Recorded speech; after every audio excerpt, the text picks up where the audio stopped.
And I'm going to do a roundup of Coachella 2023. I've not ever been a particularly big fan of modern Coachella. For me, it's like the nadir of corporatized music festivals. It was back in the day something to celebrate. The first, I think, Daft Punk Alive tour with the Pyramid stage was, I think, 2007 at Coachella. I saw Modest Mouse headline at Coachella. But over the years, it has morphed into this horrifically expensive and very corporatized pop festival. And I think an elephant in the room about Coachella is undoubtedly the lack of live music at America's biggest festival. The amount of live music was shockingly absent. Consider this. On a Saturday night, in America's biggest music festival, on their biggest night, the four headline acts on their biggest stage didn't feature one single musician. Not one. Across four acts. And I'm totally giving Rosalia a pass here, and she did play the piano. That was the extent of instrumentation that were played across the four headline acts on the main stage. So we had Charlie XCX badly miming to her own backing track. Rosalia was the highlight of the whole weekend. We had Blackpink barely miming to their own vocal backtracks. And an unbelievably dull set of...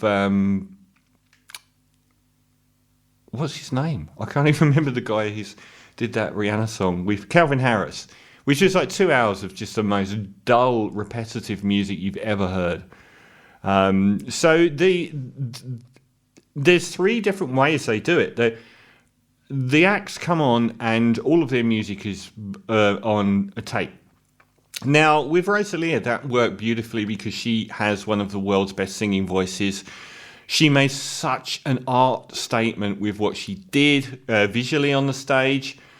But the others didn't have good singing voices, so they were basically their own lead vocals. They were singing over the top of their own lead vocals when they even bothered to do anything more than mouth the music. So there's very little live music often. And I saw two acts in a row. I think it was Jackson Wang and Cannons. Totally different act on totally different stages, who mimed from start to finish their vocals. And it's like, he paid $1,000, somewhere between $500 and $1,000 to go to this festival for 3 days. And you're watching someone lip sync? Why is this allowed? I don't think you're allowed to do that at Glastonbury. I have never seen someone play at Glastonbury with all of their music on a backing tape. And I definitely have never seen anyone mime to a backing tape on music at one of the world's biggest music festivals. How have they got to a state where they allow this to happen? I personally couldn't give a stuff about dancers or costumes.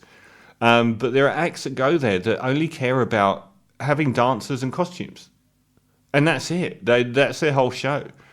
They pull shapes that then get put into TikTok videos for 30 seconds. And that's their whole set. And I just think there's something so disrespectful. I think a bass line, I understand in like someone like Rosalia's case, she made such a good use of having instrumentation played backwards because she's got one of the world's best singing voices.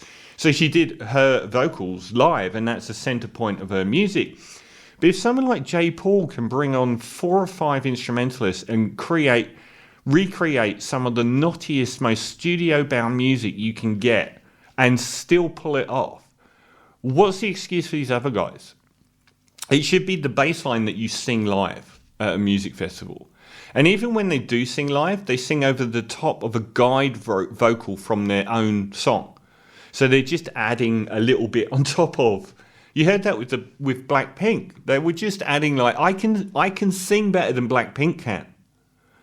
So it is shocking that there's so little live music. And it costs so much. I think it is something like $1,000 if you want to go for 3 days. And if you want to buy anything, a burrito, it's like you've got to go and get a second mortgage. Everything there will fleece you dry. So I think the lack of live music is really, really terrible. And the whole culture of these special areas, you know, you get a pass to go in here and get a drink, and then you go and watch a band. And it's like, Glastonbury is the opposite of this. Once you're inside, you're inside. That's it. You can't go backstage where everyone's celebrities. And other than that, there is no, you have a drink over here, you have a cigarette over there, and you go and watch a live. You queue for half an hour to go and watch a live thing over there. It's absolutely ridiculous. And with 6 channels on, I had most of the weekend at home, and I was flicking backwards and forwards. And I swear to God, I was struggling over 6 different channels to find anything worth watching. The lineup was shocking. And they suffered a lot from big pullouts as well. So no one actually cancelled their set. But on the Sunday, on the third day, the main stage streamed. So the streaming thing is just amazing because you can just sit at home and you can watch the whole weekend and you can watch almost every act, which is phenomenal. But then they get to 6 p.m. or something on the Sunday, and Bjork pulled her live stream. And so did Frank Ocean, which meant they didn't have an act on the main stage, on the main channel, from Kali Uchis, I think, at 6 p.m. They had like 4 hours of blank noise. So there's something seriously wrong with the way that they're pandering to some of these people. They should just say, if you're signing up, you're being streamed whether you like it or not. J. Paul cancelled his live stream, but I totally get it because he'd never played live before.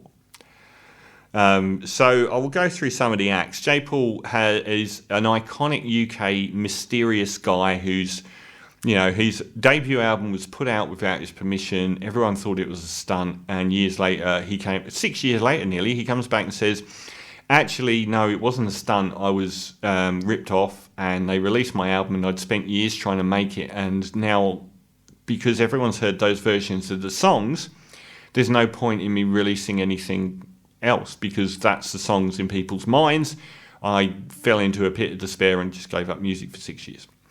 And everyone went, ugh. I had Straight Out of Mumbai as my track of the year that year in 2013, I think, and feel quite bad about that as well. But it's all been released now. But he chose to do Coachella as his live opening statement. I thought he was brilliant.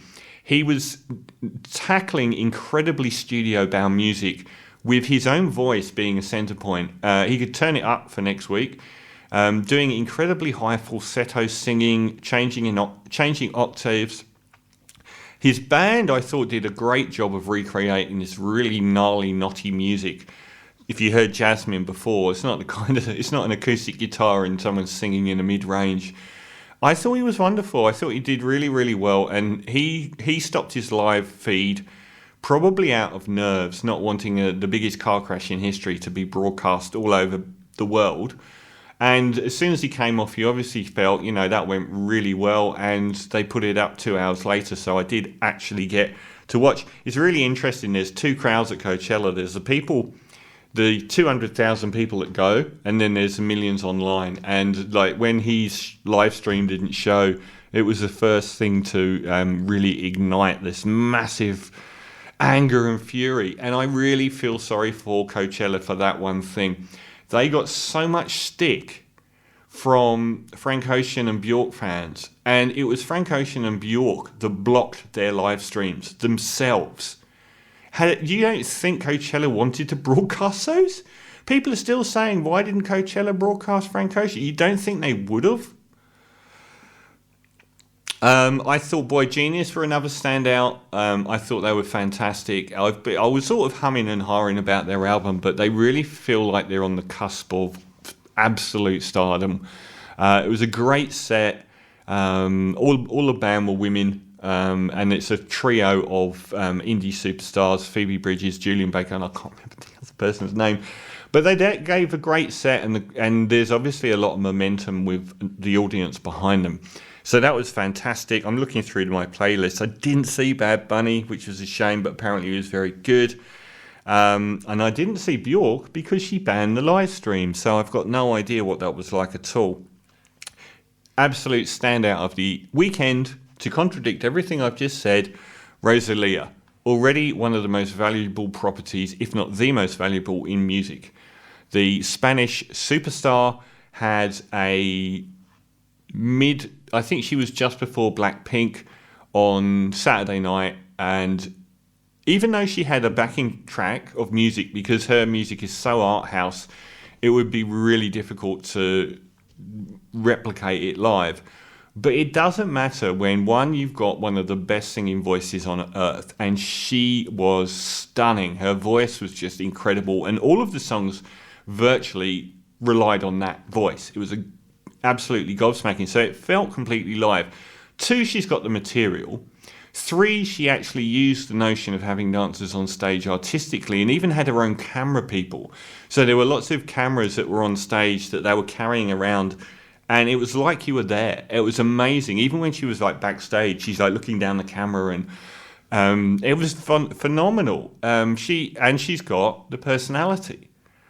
She actually had the personality to do it. Whereas, I watched either side, Blackpink and Charli XCX, barely mime and having lots of dancers. And I'm just looking at them going, what the hell am I watching?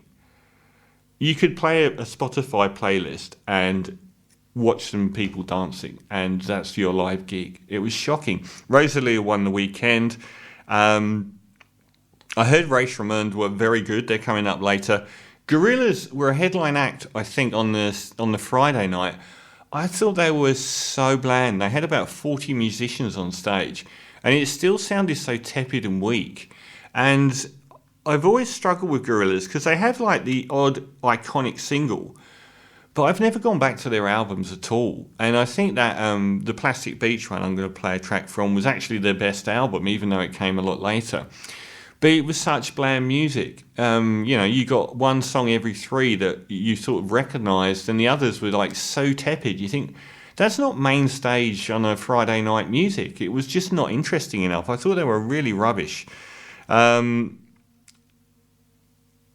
did see Underworld. It was okay. It was just a monotonous, really. I thought they could have done it, given their backlog of material. And Sasha and who's the guy that always plays with Sasha in The World Goes Nuts?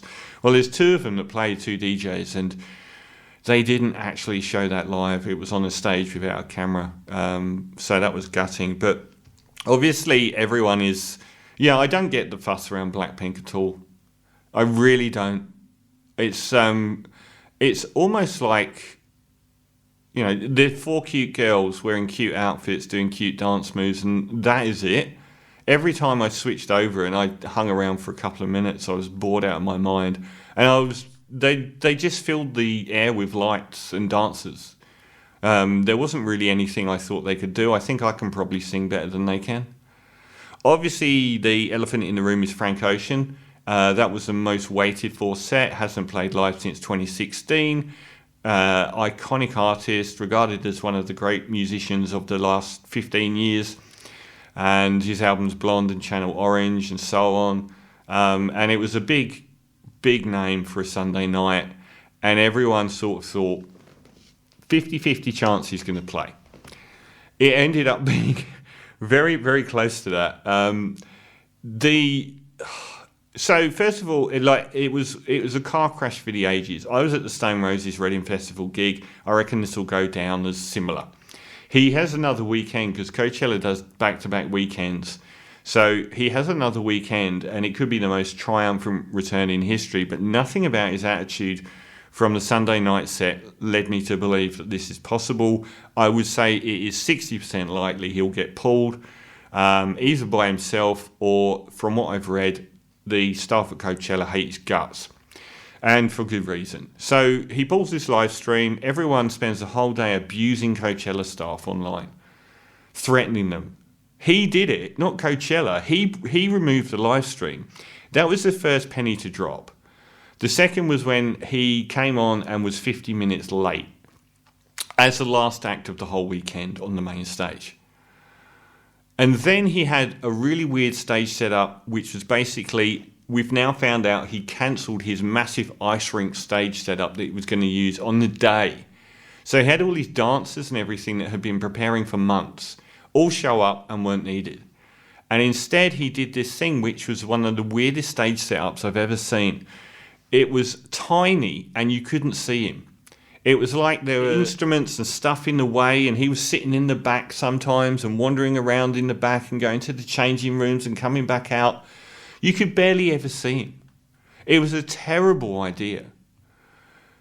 But overall, a lot of those faults would have been allayed by him delivering a proper set, and he didn't. It felt like he played about, 2 minutes of one of his famous songs, and then would spend 5 minutes stalking around the stage. And by the way, they're saying that he had a broken ankle and that's why it all went horribly wrong. Absolute garbage. There's no way he was going to dance, but he did actually do a little bit of dancing on stage. So the idea that that was the whole reason for everything going wrong, he just didn't seem like he wanted to be there. He didn't seem like he had thought about the performance before he stepped on stage, even though they spent the last 3 months preparing this giant stage for him, which they didn't even use. So he'd do like a couple of minutes of a song in a different way to how it is on the album, walk around for 5 minutes, do another couple of minutes of a song, put on his DJ for 15 minutes. This is a guy that was 50 minutes late and at the end was cut off because he ran so late, even though it felt like he delivered about half of the set. It was awful.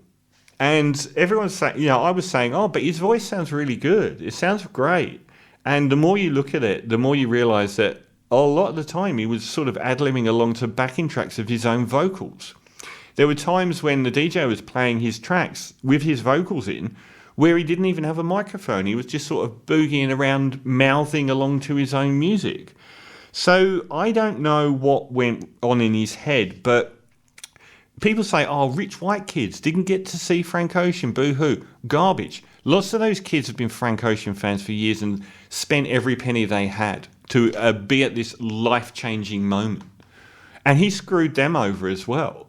Not just the white kids who own, Lamborghinis. He screwed over everyone that had travelled across country. You've seen the amount of people online that are crying about the fact that they've spent all their money on flights to go to Coachella for next weekend to see Frank Ocean and don't even believe he'll play.